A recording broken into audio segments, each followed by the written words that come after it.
పండ్రపాడు ఇక్కడ head quarter ఇట్లా కొన్ని విలేజెస్లో రెగ్యులర్గా మనకు జరిగే డెవలప్మెంటల్ యాక్టివిటీస్ అన్నిటి కోసం కూడా విజిట్ చేయడం జరిగింది. ఎన్ఆర్ఈజిఎస్ నుంచి ఒక రైతుకి అక్కడ ఫామ్ పాండ్ ఇచ్చుంటే ఆ ఫామ్ పాండ్ కూడా ఇవాళ ఆ రైతు వర్క్ స్టార్ట్ చేయడం జరిగింది.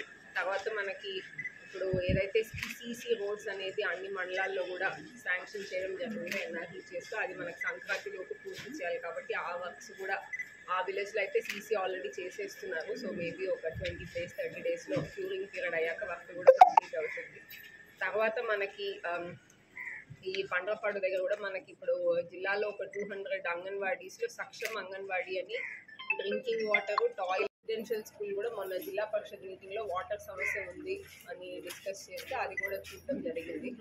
మనకి ఏదైతే అక్కడ కొంచెం రైతులు లోకల్గా విలేజెస్లో త్వరగా ప్యాడీ ప్రొక్యూర్మెంట్ కూడా చేయమని చెప్పి అడుగున్నారు.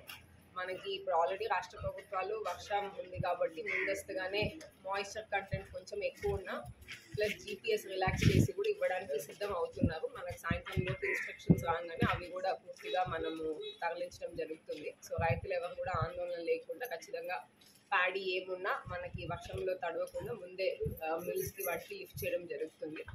తర్వాత మనకి అక్కడ స్కూల్ రిలేటెడ్ కొన్ని ప్రాబ్లమ్స్ చెప్పడం జరిగింది. టీచర్స్ అవైలబిలిటీ కానీ ఇవి కానీ అది మేము స్ట్రెంగ్త్ని బట్టి డిసిషన్ అనేది తీసుకుంటాము. ఇక్కడ కూడా ఏదైతే వర్క్స్ అడుగున్నారో మనకు ఆల్రెడీ వాటర్ రిలేటెడ్ అయితే జిల్లా పరిషత్ నుంచి శాంక్షన్ అయి ఉంది.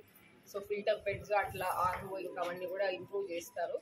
రిమైనింగ్ వర్క్స్ కూడా ఎస్టిమేట్ వేసి మనము ప్రభుత్వం దృష్టికి తీసుకెళ్లడం జరిగింది. ఖచ్చితంగా త్వరలో అవి శాంక్షన్ అయ్యాక టేకప్ చేయడం జరుగుతుంది.